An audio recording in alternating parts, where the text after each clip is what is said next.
ಹರೇ ರಾಮ. ನಮಸ್ಕಾರ. ಶ್ರೀಮದ್ ಜಗದ್ಗುರು ಶಂಕರಾಚಾರ್ಯ ಶ್ರೀ ಶ್ರೀ ರಾಘವೇಶ್ವರ ಭಾರತಿ ಮಹಾಸ್ವಾಮಿಗಳವರು ಶ್ರೀ ಸಂಸ್ಥಾನ ಗೋಕರ್ಣ ರಾಮಚಂದ್ರಾಪುರ ಮಠ ಈ ವರ್ಷ ಆಚರಿಸುತ್ತಿರುವಂತಹ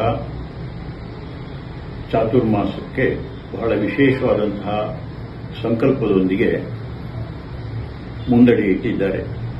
ಅದು ಭಾಷೆಯ ಬಗ್ಗೆ. ಈ ಭಾಷೆ ಎಂಬಂತಹದ್ದು ಒಂದು ಸಂವಹನ ಕ್ರಿಯೆ. ನಮ್ಮ ಕರಾವಳಿ ಕಡೆ ಭಾಷೆ ಇಲ್ಲದವ ಅಂತಂದ್ರೆ ಬಹಳ ವಿಶೇಷವಾದಂತಹ ಅರ್ಥವನ್ನು ಕೊಡುವಂತಹ ಸಂದರ್ಭ ಒದಗಿ ಬರುತ್ತದೆ. ಆದರೆ ಈ ಭಾಷೆ ಎಂಬಂತಹದ್ದು ಯಾವತ್ತೂ ಕೂಡ ಮನುಷ್ಯನನ್ನ ಹತ್ತಿರ ಮಾಡುವಂತಹದ್ದು ಅಥವಾ ಮನುಷ್ಯ ಸಂಬಂಧವನ್ನು ಹೆಚ್ಚು ಗಟ್ಟಿಗೊಳಿಸುವಂತಹದ್ದು. ಭಾಷೆ ಸ್ಫಟಿಕ ಜಲದಂತೆ ನಿರ್ಮಲವಾಗಿದ್ದಷ್ಟೂ ಅದು ಯಾವತ್ತೂ ಕೂಡ ನಮ್ಮ ಅಭಿಪ್ರಾಯವನ್ನು ಇನ್ನೊಬ್ಬರಿಗೆ ಬಹಳ ಸರಳವಾಗಿ ಬಹಳ ಚೆನ್ನಾಗಿ ಮನದಟ್ಟಾಗುವಂತೆ ಮಾಡುತ್ತದೆ. ಹಾಗೆಯೇ ಬೇರೆಯವರ ಅಭಿಪ್ರಾಯವನ್ನು ನಾವು ತಿಳ್ಕೊಳ್ಳಿಕ್ಕೂ ಕೂಡ ಸಹಕಾರಿಯಾಗ್ತದೆ. ಈ ಭಾಷೆ ಅನೇಕ ಅಸಂಖ್ಯಾತವಾದಂತಹ ಭಾಷೆಗಳು ಪ್ರಪಂಚದಲ್ಲಿ ಇದ್ದರೂ ಕೂಡ ನಮಗೆ ನಮ್ಮ ಭಾಷೆಯೇ ದೊಡ್ಡದು. ನಮ್ಮ ಮಾತೃಭಾಷೆ, ನಮ್ಮ ಕನ್ನಡ ಭಾಷೆ ಇದು ಬಹಳ ವಿಶೇಷವಾಗಿ ಪರಿಶುದ್ಧವಾಗಿರಬೇಕಾದಂತಹ ಸಂದರ್ಭ ಅಥವಾ ಅದನ್ನು ಶುದ್ಧತೆಗೊಳಿಸಬೇಕಾದಂತಹ ಸಂದರ್ಭ ಇವತ್ತು ಬಂದಿದೆ. ಎಂತಹ ವಿದ್ವಾಂಸರಾದರೂ ಕೂಡ ಒಂದೊಂದು ಸಂದರ್ಭದಲ್ಲಿ ಕನ್ನಡ ಮಾತಾಡುವಾಗ ಅಥವಾ ನಮ್ಮ ಹವ್ಯಕ ಭಾಷೆಯನ್ನೇ ಮಾತಾಡುವಾಗ ಅದರಲ್ಲಿ ಅನ್ಯ ಭಾಷೆಯ ಶಬ್ದಗಳನ್ನು ಸೇರಿಸುವಂತಹದ್ದನ್ನು ನಾವು ಕಾಣ್ತೇವೆ. ಇವತ್ತು ಈ ಬೇರೆ ಭಾಷೆಗಳ ಶಬ್ದಗಳನ್ನು ನಾವು ಮಾತಾಡುವಾಗ ಸೇರಿಸುವಂತಹದ್ದು ಅದು ಒಂದು ಹಾಸುಹೊಕ್ಕಾಗಿ ಇದೆ ಅಂತಂದ್ರೂ ಹೆಚ್ಚಾಗಲಿಕ್ಕಿಲ್ಲ.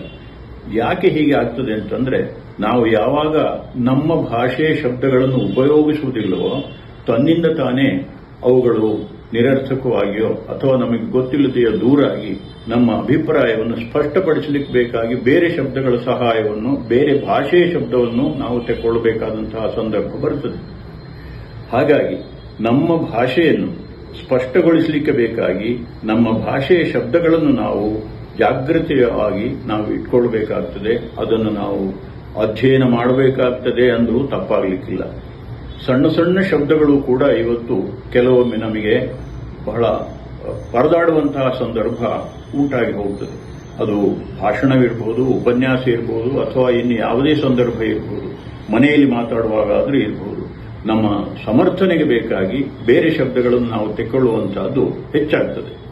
ಇದನ್ನ ಬಿಟ್ಟು ನಮ್ಮ ಭಾಷೆಯನ್ನು ಸ್ಪಷ್ಟವಾಗಿ ನೇರವಾಗಿ ಬೇರೆ ಯಾವುದೇ ಇತರ ಭಾಷೆಗಳ ಸಂಸರ್ಗ ಇಲ್ಲದೇನೆ ಪರಿಶುದ್ಧವಾಗಿ ಮಾತಾಡಿದರೆ ಆಗ ಅದಕ್ಕೊಂದು ಬೆಲೆ ಬರುತ್ತದೆ. ಇದು ಆಗಬೇಕು ಎಂಬಂತಹ ಆ ಒಂದು ಇರಾದೆಯಿಂದ ಶ್ರೀ ಸಂಸ್ಥಾನದವರು ನಮ್ಮ ಹವ್ಯಕ ಸಮಾಜಕ್ಕೆ ಮಾತ್ರ ಅಲ್ಲ, ಸಮಷ್ಟಿಯಾಗಿ ಎಲ್ಲರಿಗೂ ಕೂಡ ತಿಳಿಯುವಂತೆ ನಮ್ಮ ಸ್ವಭಾಷಾ ಚಾತುರ್ಮಾಸ ಎಂಬ ಹೆಸರಿನಲ್ಲಿ ಭಾಷೆಯ ಶುದ್ಧತೆಗೆ ಆದ್ಯತೆಯನ್ನು ಕೊಟ್ಟು ಎಲ್ಲರಿಗೂ ಒಂದು ವಿಶೇಷವಾದಂತಹ ಮಾರ್ಗದರ್ಶನವನ್ನು ಮಾಡಿದ್ದಾರೆ. ಈ ದೃಷ್ಟಿಯಿಂದ ನಾವು ಪ್ರತಿದಿನವೂ ಕೂಡ ಅದರ ಕಡೆ ಗಮನವಿಟ್ಟು, ಪ್ರತಿ ಮಾತಿನ ಸಂದರ್ಭದಲ್ಲೂ ಕೂಡ ಅದರ ಕಡೆ ಗಮನವಿಟ್ಟು ನಾವು ಜಾಗೃತರಾಗಬೇಕು ಎಂಬಂತಹದ್ದು ನನ್ನ ಅನಿಸಿಕೆ. ಅದರ ಜೊತೆಯಲ್ಲಿ ಕರಾವಳಿ ಕಡೆಯಲ್ಲಿ ಹಾಗೂ ಶಿವಮೊಗ್ಗ ಸಾಗರ ಕಡೆಯಲ್ಲಿರುವಂತಹ ಈ ಯಕ್ಷಗಾನದ ಸಂದರ್ಭದಲ್ಲಿ ಹೇಗೆ ಅವರು ಪರಿಶುದ್ಧವಾಗಿ ಕನ್ನಡದಲ್ಲೇ ವ್ಯವಹರಿಸುತ್ತಾರೆ, ಕನ್ನಡದಲ್ಲೇ ಮಾತಾಡ್ತಾರೆ, ಆಯಾ ಪಾತ್ರಗಳ ಮೂಲಕ